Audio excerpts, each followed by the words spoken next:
കാട്ടാനാക്രമണത്തിൽ ആദിവാസി യുവാവ് മരിച്ച സംഭവത്തിൽ പി.വി. അൻവറിന്റെ നേതൃത്വത്തിൽ നിലമ്പൂർ DF ഓഫീസ് ഉപരോധിച്ച് DMK പ്രവർത്തകർ പൂട്ടുപൊളിച്ച് ഓഫീസിനുള്ളിൽ കയറി. ഉപരോധം നടത്തിയ 3 DMK പ്രവർത്തകർ അറസ്റ്റിലായി. ഒരു മനുഷ്യജീവൻ ഇവിടെ ഈ കോലത്തിൽ ഒരു ആന ചവിട്ടി അരച്ചിട്ട് ഈ നിമിഷം വരെ ഒരു നിലപാട്, ഒരു ഇടപെടൽ ഒരു സർക്കാർ നടത്തിയിട്ടില്ലെങ്കിൽ ഈ അങ്ങാടിയിലൂടെ തെണ്ടി നടക്കുന്ന പട്ടികളുടെ വില ഈ മലയോര മേഖലയിൽ ജീവിക്കുന്ന മനുഷ്യർക്ക് ഈ സർക്കാർ കണക്കാക്കുന്നില്ല എന്നതിൻ്റെ ഏറ്റവും വലിയ തെളിവാണ് ഈ ബോഡി, ഈ മണിയുടെ ശവശരീരം കഴിഞ്ഞ 12 മണിക്കൂറായിട്ട് ജില്ലാ ആശുപത്രിയിലെ മോർച്ചറിയിൽ കിടക്കുന്നത്. വിപിൻ സി വിജയൻ ചേരുന്നുണ്ട് വിവരങ്ങളുമായി മലപ്പുറത്ത് നിന്ന്. വിപിൻ, ഇപ്പോൾ വനംവകുപ്പിനെതിരെയും ശക്തമായ പ്രതിഷേധം ഉയർന്നു വരുന്നു. ഈ സംഭവം നടന്ന ഏതാണ്ട് 5 മണിക്കൂർ സമയമെടുത്തു ആശുപത്രിയിലേക്ക് എത്തിക്കാൻ. റോഡ് ഗതാഗത സൗകര്യമുള്ള സ്ഥലത്തേക്ക് എത്താൻ തന്നെ ഏതാണ്ട് 1.5 മണിക്കൂറിലധികം സമയമെടുത്തു എന്ന് ബന്ധുക്കൾ പറയുന്നു. എന്താണ് സംഭവിച്ചത്? ഈ പ്രതിഷേധം, അതുമായി ബന്ധപ്പെട്ട വിവരങ്ങൾ എങ്ങനെയാണ്?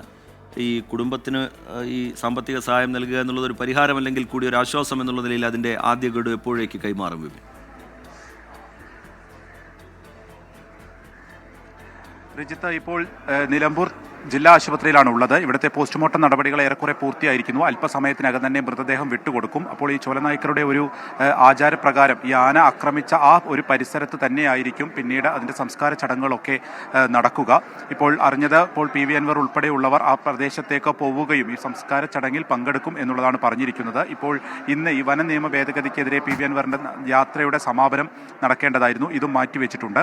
ഇത്തരത്തിലൊരു ഇത് നടക്കുന്നതിനിടയിലാണ്, അതായത് വലിയ രീതിയിലുള്ള വനം വകുപ്പിന് അലംഭാവം ഈ കാര്യത്തിൽ സംഭവിച്ചു. ഇവ കൃത്യസമയത്ത് ഒരു ചികിത്സ നൽകിയില്ല, കൃത്യസമയത്ത് ആശുപത്രിയിൽ എത്തിക്കാൻ സാധിച്ചില്ല തുടങ്ങിയിട്ടുള്ള ഒരു പരാതി ഇതിനു മുൻപ് തന്നെ ഇപ്പോൾ പി.വി. അൻവറൊക്കെ ഉന്നയിച്ചിരുന്നു. ഇതുമായി ബന്ധപ്പെട്ടാണ് നോർത്ത് DFO ഓഫീസിലേക്ക് പ്രതിഷേധവുമായി എത്തിയത്. ഈ പ്രതിഷേധത്തിന്റെ ഇടയിലാണ് പെട്ടെന്ന് തന്നെ DFO ഓഫീസിലേക്ക് പ്രവർത്തകർ കൂട്ടത്തോടെ കയറുകയും അത് അടിച്ചു തകർക്കുകയും ചെയ്തത്. അവിടുത്തെ കസേരയും മേശയും ഉൾപ്പെടെയുള്ളവ തകർത്തിട്ടുണ്ട്. പ്രധാനപ്പെട്ട ഓഫീസിന്റെ വാതിൽ തകർത്തിട്ടുണ്ട്. അത്തരത്തിൽ ഒരു വലിയ സംഘർഷം തന്നെ ആ സമയത്ത് അവിടെ ഉണ്ടായിരുന്നു. 3 പേരെയാണ് ഇപ്പോൾ അതുമായി ബന്ധപ്പെട്ട് പോലീസ് അറസ്റ്റ് ചെയ്തിരിക്കുന്നത്.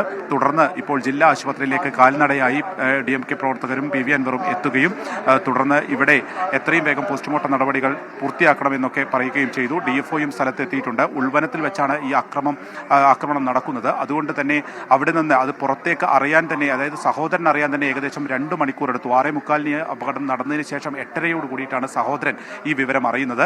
സഹോദരൻ 1.5 കിലോമീറ്റർ ചുമന്നാണ് മണിയെ പിന്നീട് ഈ വാഹന സൗകര്യമുള്ള സ്ഥലത്തേക്ക് എത്തിക്കുകയും ചെയ്തിരിക്കുന്നത്. അപ്പോൾ ആശുപത്രിയിൽ നിന്നുള്ള വിവരങ്ങൾ പങ്കുവയ്ക്കുകയായിരുന്നു. അവിടെ പോസ്റ്റ്മോർട്ടം നടപടികൾ പൂർത്തിയായി കഴിഞ്ഞിട്ടുണ്ട്. അതിനുശേഷം മൃതദേഹം വിട്ടു നൽകും എന്നാണ് നമ്മൾ മനസ്സിലാക്കുന്നത്.